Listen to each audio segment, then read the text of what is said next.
جیسا کہ آپ سبھی جانتے ہیں کہ ہمارے اسلام میں 4 مشہور خلیفہ گزرے ہیں، جن میں سب سے پہلا نام حضرت ابو بکر صدیق رضی اللہ تعالیٰ عنہ کا آتا ہے، دوسرے خلیفہ حضرت عمر رضی اللہ تعالیٰ عنہ کا آتا ہے، اور تیسرے خلیفہ ہمارے عثمان غنی رضی اللہ تعالیٰ عنہ ہے، اور چوتھے خلیفہ ہمارے سیدنا علی رضی اللہ تعالیٰ عنہ ابن ابی طالب ہے۔ آج ہم اس سبق میں ہمارے تیسرے خلیفہ حضرت عثمان غنی رضی اللہ تعالیٰ عنہ کی زندگی کے حالات کے بارے میں معلومات حاصل کریں گے۔ حضرت عثمان غنی رضی اللہ تعالیٰ عنہ، اس سبق کے رائٹر، اس سبق کے مصنف کون ہے؟ سلیم شہزاد۔ اب یہ سلیم شہزاد کے بارے میں ہم پہلے تھوڑی سی معلومات حاصل کریں گے۔ سلیم شہزاد 1 جون 1949 عیسوی کو دھلیا مہاراشٹر میں پیدا ہوئے۔ سلیم شہزاد 1 جون 1949 عیسوی کو مہاراشٹر کا جو دھلیا شہر ہے وہاں پر پیدا ہوئے۔ مالیگاؤں میں تعلیم حاصل کی، انہوں نے اپنی تعلیم مالیگاؤں میں حاصل کی اور درس و تدریس کا پیشہ اختیار کیا، یعنی انہوں نے ٹیچنگ کا پروفیشن اختیار کیا، درس و تدریس کا پیشہ اختیار کیا، اور اردو اور انگریزی ادب کی تمام اصناف پر ان کی گہری نظر ہے۔ تنقیدی کتابوں کے علاوہ انہوں نے لغات اور اردو قواعد پر بھی کتابیں لکھی۔ تنقیدی کتابوں کے علاوہ انہوں نے کیا کیا؟ لغت اور اردو قواعد، اردو کے جو قواعد ہے، گرامر ہے، اس کے اوپر بھی کتابیں لکھی۔ فرہنگ ادبیات، دعا، پر منتشر، جیم سے جملے تک اور ویر گاتھا ان کی مشہور کتابیں ہیں۔ اب اس سبق میں سلیم شہزاد حضرت عثمان رضی اللہ تعالیٰ عنہ کے بارے میں جو لکھ رہے ہیں اس کے بارے میں ہم تفصیل سے معلومات حاصل کریں گے کہ حضرت عثمان غنی رضی اللہ تعالیٰ عنہ کی زندگی کے حالات کیا تھے۔ پہلی بات، حضرت محمد صلی اللہ علیہ وسلم کے بعد عرب اور اس کے اطراف مسلمانوں کی جو حکومت قائم ہوئی تھی اس کی نگرانی اور وہاں اسلامی قوانین کو عام کرنے کے لیے جو نظام بنا اسے خلافت کہتے ہیں۔ یعنی حضرت محمد صلی اللہ علیہ وسلم کے بعد عرب اور اس کے اطراف مسلمانوں کی جو حکومت قائم ہوئی تھی، عرب اور اس کے اطراف کے علاقوں میں مسلمانوں کی جو حکومت قائم ہوئی تھی اس کی نگرانی اور وہاں اسلامی قوانین کو عام کرنے کے لیے، یعنی اسلام کے جو قانون ہیں انہیں عام کرنے کے لیے، انہیں پھیلانے کے لیے جو نظام بنا اسے کیا کہتے ہیں؟ خلافت کہتے ہیں۔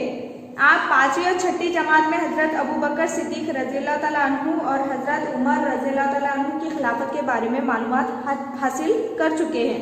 یعنی آپ جب 5th اور 6th میں ہوں گے، 5ویں اور 6ٹھی جماعت میں، تب آپ نے حضرت ابو بکر صدیق جو ہمارے اسلام کے پہلے خلیفہ تھے اور حضرت عمر رضی اللہ تعالیٰ عنہ، ان دونوں کی خلافت کے بارے میں آپ نے معلومات حاصل کر چکے۔ ان 2 اصحاب رضی اللہ تعالیٰ عنہ کے بعد حضرت عثمان رضی اللہ تعالیٰ عنہ اور حضرت علی رضی اللہ تعالیٰ عنہ خلیفہ بنائے گئے، یعنی ان 2 کے بعد حضرت عثمان رضی اللہ تعالیٰ عنہ تیسرے خلیفہ اور حضرت علی رضی اللہ تعالیٰ عنہ چوتھے خلیفہ بنائے گئے۔ تاریخ میں ان 4 اصحاب رضی اللہ تعالیٰ عنہ کی خلافت کو خلافت راشدہ کہا جاتا ہے، یعنی یہ 4 خلفائے راشدین کے جو خلافت کا زمانہ تھا اس کو خلافت راشدہ کہا جاتا ہے۔ حضرت عثمان رضی اللہ تعالیٰ عنہ کی خلافت کا زمانہ دنیا کے مختلف ممالک میں اسلام کی اشاعت کا زمانہ تھا۔ حضرت عثمان رضی اللہ تعالیٰ عنہ کی جو خلافت کا زمانہ تھا دنیا کے تمام ممالک میں اسلام کی اشاعت کا، اسلام کی پھیلاؤ کا زمانہ تھا۔ اسلامی تعلیم اور اسلامی معاشرے پر ان ملکوں کے اثرات بھی پڑنے لگے تھے۔ اسلامی تعلیم اور اسلامی جو معاشرہ تھا اس کے اوپر ان ملکوں کے اثرات بھی پڑنے لگے تھے، خاص طور پر ایرانی تصورات نے اہمیت حاصل کر لی تھی۔ اس کا اثر حضرت عثمان رضی اللہ تعالیٰ عنہ کی خلافت پر بھی پڑا۔ ذیل کے سبق میں آپ رضی اللہ تعالیٰ عنہ کی عظیم شخصیت اور خلافت کے چند واقعات پیش کیے جا رہے ہیں، یعنی اب ہم جو سبق پڑھیں گے اس کے اندر حضرت عثمان غنی رضی اللہ تعالیٰ عنہ کی زندگی کے، ان کی شخصیت کے اور ان کی خلافت کے کچھ واقعات یہاں پر پیش کیے جا رہے ہیں، جس کے بارے میں ہم ابھی معلومات حاصل کریں گے، پڑھیں گے۔ مدینے میں سخت قحط پڑا ہوا تھا، اناج اور پانی نہ ملنے کی وجہ سے لوگ بہت پریشان تھے۔ مدینے میں کیا ہوا تھا؟ بہت ہی زیادہ قحط پڑا ہوا تھا اور اناج اور پانی نہ ملنے کی وجہ سے لوگ کیا ہو گئے تھے؟ بہت پریشان تھے۔ ان چیزوں کے لیے لوگوں کو دور دور تک جانا پڑتا تھا، اناج اور پانی کے لیے لوگوں کو دور دور تک جانا پڑتا تھا۔ مدینے کے ایک حصے میں یہودی آباد تھے جن کے محلے کے پاس کنواں تھا۔ مدینہ کا ایک حصہ تھا جہاں پر یہودی آباد تھے اور ان کے محلے کے پاس کیا تھا؟ پانی کا کنواں تھا۔ کنویں کا یہودی مالک اس کا پانی بہت زیادہ قیمت میں فروخت کرتا تھا۔ کنویں کا جو یہودی مالک تھا اس کنویں کا پانی وہ زیادہ قیمت میں فروخت کرتا تھا، یعنی بیچتا تھا۔ غریب مسلمانوں نے یہ بات رسول اکرم صلی اللہ علیہ وسلم کو بتائی۔ جب مسلمان بہت زیادہ پریشان ہو گئے کہ وہ یہودی زیادہ پیسوں پر زیادہ قیمت میں اس کنویں کا پانی بیچ رہا ہے، تو غریب مسلمانوں نے کیا کیا ہے؟ یہ بات جو ہے تو حضرت محمد صلی اللہ علیہ وسلم کو بتائی۔ آپ صلی اللہ علیہ وسلم نے اعلان فرمایا کہ لوگوں کو پانی کی تکلیف سے بچا کر اللہ کی خوشنودی کون حاصل کرے گا؟ آپ صلی اللہ علیہ وسلم نے جیسے ہی غریب مسلمانوں سے یہ بات سنی کہ کنویں کا پانی یہودی جو ہے تو بہت زیادہ قیمت پر، بہت زیادہ پیسوں پر فروخت کر رہا ہے، بیچ رہا ہے، تو انہوں نے کیا کیا؟ حضرت محمد صلی اللہ علیہ وسلم نے اعلان کیا کہ لوگوں کو پانی کی تکلیف سے بچا کر اللہ کی خوشنودی، یعنی اللہ تعالیٰ کو خوش کون کرے گا، اللہ تعالیٰ کی خوشنودی کون حاصل کرے گا؟ یہ اعلان سن کر آپ صلی اللہ علیہ وسلم کے ایک صحابی کنویں کے مالک سے ملے۔ جب یہ اعلان ہوا تو آپ صلی اللہ علیہ وسلم کے ایک صحابی کیا کیے؟ اس کنویں کے مالک جو یہودی تھا اس سے جا کر ملے۔ انہوں نے اس سے کنواں خریدنے کی بات کی۔ اس صحابی رضی اللہ تعالیٰ عنہ نے کیا کیا؟ اس یہودی سے اس کنویں کو خریدنے کی بات کی۔ بڑی سودے بازی کے بعد یہودی صرف آدھا کنواں فروخت کرنے پر راضی ہوا۔ بہت زیادہ سودے بازی کرنے کے بعد وہ کیا ہوا؟ یہودی صرف آدھے کنویں کو بیچنے کے لیے، فروخت کرنے کے لیے راضی ہوا۔ آدھا کنواں اس شرط پر فروخت کیا گیا کہ ایک دن کنواں خریدنے والا اس کا پانی استعمال کرے گا اور دوسرے دن یہودی کنویں کے پانی کا مالک ہوگا۔ کیا شرط پر وہ کنواں فروخت کیا گیا؟ آدھا کنواں کے ایک دن جو کنواں خرید رہا ہے، جو صحابی اس کنویں کو خرید رہا ہے، وہ اس کنویں کا مالک ہوگا اور دوسرے دن جو ہے تو وہ کنواں یہودی کا ہو جائے گا، یعنی یہودی اس کنویں کے پانی کا مالک ہوگا۔ کنواں خریدنے والے صحابی نے سودا منظور کر لیا۔ جس صحابی رضی اللہ تعالیٰ عنہ نے اس کنویں کو خریدا تھا، انہوں نے اس سودے کو منظور کر لیا۔ جس دن کنواں ان کا ہوتا، مدینے کے تمام باشندے اس سے مفت پانی حاصل کر لیتے۔ یعنی جس دن وہ کنواں اس صحابی رضی اللہ تعالیٰ عنہ کا ہوتا تو اس دن کیا کرتے؟ مدینے کے تمام باشندے، تمام لوگ کیا کرتے؟ اس کنویں سے مفت میں پانی حاصل کرتے، یعنی بنا کسی معاوضے کے، بنا کسی پیسے کے وہ لوگ وہاں سے پانی لے کر جاتے تھے۔ لیکن دوسرے دن یہودی اپنا پانی مسلمانوں کو بہت مہنگے داموں میں فروخت کرتا۔ دوسرے دن کیا ہو جاتا؟ پھر دوسرے دن وہ کنواں یہودی کا ہو جاتا تھا، یہودی اس پانی کا مالک ہوتا تھا، تو وہ کیا کرتا تھا؟ پھر اس کنویں کا پانی بہت زیادہ داموں میں بیچتا تھا۔